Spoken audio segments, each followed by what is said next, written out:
আজকে বানাবো ধনিয়া চিকেন, যার জন্য আমি দেখুন আদা রসুন একসঙ্গে পেস্ট করেছি। তো ওটা আমি এখানে নেওয়া আছে প্রায় 800 গ্রাম মতন চিকেন। তো আমি এতে আদা রসুনটা একটু বেশি যাবে, ওই টোটাল 1.5 চামচ। আর টক দইও আপনার ধরুন 4 চামচ মতন দিয়ে দিচ্ছি, ভর্তি ভর্তি। আমার প্যাকেট দইটা এনেছিলাম, ওটা দিয়ে দিলাম। আর দিয়ে দেবো নুন,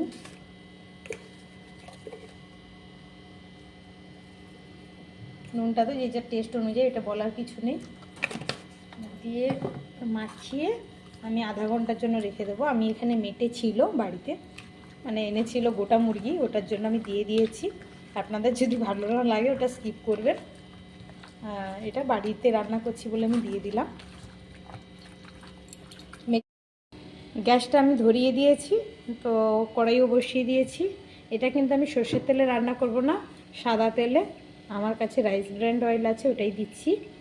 আপনারা যে যেটা রিফাইন অয়েল পছন্দ করেন সেটা দিতে পারেন। দিয়ে গরম হতে দেবো তেলটা একটু।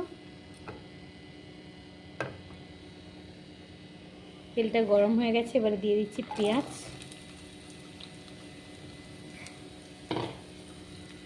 পেঁয়াজটাকে এবারে হালকা আছে ভালো করে গোল্ডেন কালার পর্যন্ত করে ফ্রাই করে নেব। পেঁয়াজটা গোল্ডেন কালার অনেকটাই হয়ে গেছে, বুঝতে পারছেন নিশ্চয়ই দেখে। তো এইভাবে পর্যায়ে, মানে খুব লাল করব না, যেহেতু চিকেনটা একটু গ্রিন ভাব হবে। তো আমি 1.5 চামচ পেস্ট দিয়ে রেখেছি, আর 1 চামচ পেস্ট এখানে আমি অ্যাড করছি।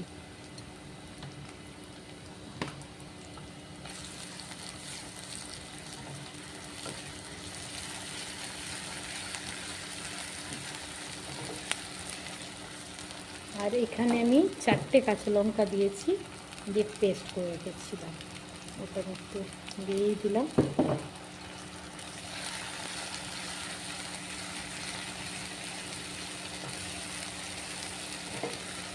মাছের ঝোলে ধনিয়ার ফ্লেভারটা আমি খুব ভালোবাসি, তার কারণে আরও ওই বাড়ির ধনে চিকেনটা হয়। আর আমার ছেলেদেরকে একটু ঝাল কম দিয়ে যে কোনো চিকেন যদি আইটেম বানান, মানে কম ঝাল দিয়ে করলে আমার ছোটো ছেলে খুবই ভালো লাগে। বড় একটু ঝাল বেশি হয়ে গেলে বড়টা খেয়ে নেয়, কিন্তু ছোটোটা একটু তো সমস্যা হয়, বুঝতেই পারছেন। কিছুটা কষানো হয়েছে, এবারে আমি এই পর্যায়ে চিকেনটা দিয়ে দিচ্ছি।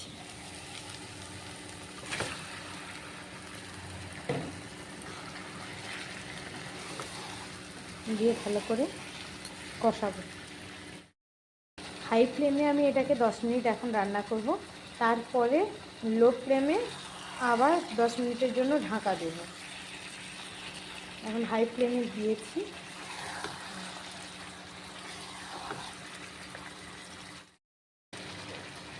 এই সময় আমি ধনে গুঁড়ো দিয়ে দিচ্ছি 1 চামচ পরিমাণ, 1 চামচের একটু বেশি দিচ্ছি।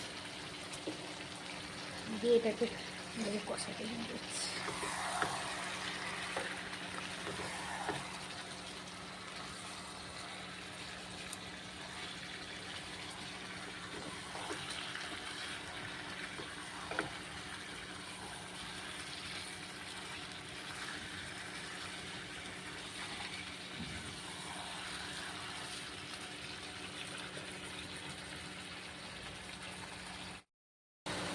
এখন দেখুন অনেকটা কষানো হয়ে গেছে, সাইড দিয়ে একটু একটু তেলও ছাড়ছে সুন্দর। হাই ফ্লেমে 10 মিনিট কষানোর পরে এখানে আমি একটু চালমগজ বেটে রেখেছিলাম, ওই 2 চামচ মতন চালমগজ নিয়ে বেটে রেখেছিলাম। যেটা আমি বলে থাকি, যে কোনো শাক পাতা দিতে গেলে একটু যদি চালমগজ অথবা তিল বা অথবা আমন্ড বাদাম বেটে দেওয়া হয়, তাহলে কোনোভাবে জল কাটে না, আর থিকনেসটাও খুব ভালো হয়। সেই কারণে আমি তো ইউজ করি। আপনাদের ভালো লাগলে এটা করতে পারেন, না হলে এটা স্কিপ করে শুধু ধনেপাতাই দিতে পারেন। তো আমি এটা পছন্দ করি বলে দিলাম। দিয়ে এখন আমি এবারে মগজটা যেহেতু দিয়ে দিয়েছি আর তেল ছাড়তে শুরু করেছে, এবারে আমি কম আছে আবার 10 মিনিট ঢাকা দিয়ে দেবো। এতক্ষণ হাই ফ্লেমে 10 মিনিট রান্না করেছি, 10 মিনিট এবারে ঢাকা দেবো। এবারে দেখুন জল অনেকটাই ছেড়ে গেছিলো, ফ্লেম আমি হাই করে দিয়েছি ঢাকা খুলে দিয়ে। আর এই জলটা ছেড়ে তেল ছাড়তে শুরু করেছে সাইড দিয়ে। আর একটু টানবে, তারপরে আমি ধনে পাতাটা অ্যাড করবো। কেননা যতই আপনি পাতা ধুয়ে জল ঝরিয়ে পেস্ট করুন না কেন, তার একটা রস আছে, তো তাতে জুসিলি এমনি এসে যাবে। আর চিকেন প্রায় বয়েল হয়ে গেছে অলরেডি, এই জল শুকতে শুকতে পুরো ড্রাই হয়ে যাবে। তো এটা আমি শুকনো অবধি একটু অপেক্ষা করবো। পুরো তেল ছেড়ে যাচ্ছে, সাইড দিয়ে দেখতে পাচ্ছেন ভালোভাবে।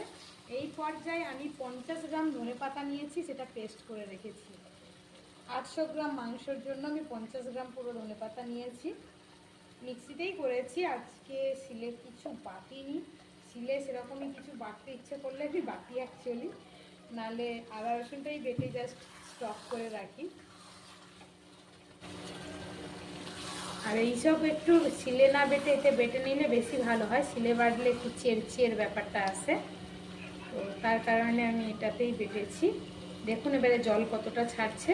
তো এরপরে আমি এখানে মিনিট 2-3 জন্য ঢেকে দেবো, দিলে কালারটাও ভালো থাকবে। অফ করে দিচ্ছি, দিয়ে আমুলের ফ্রেশ ক্রিম, সবাই জানেন খেতে দিয়ে ওই জন্য আমি অল্প দিয়ে দেখছি।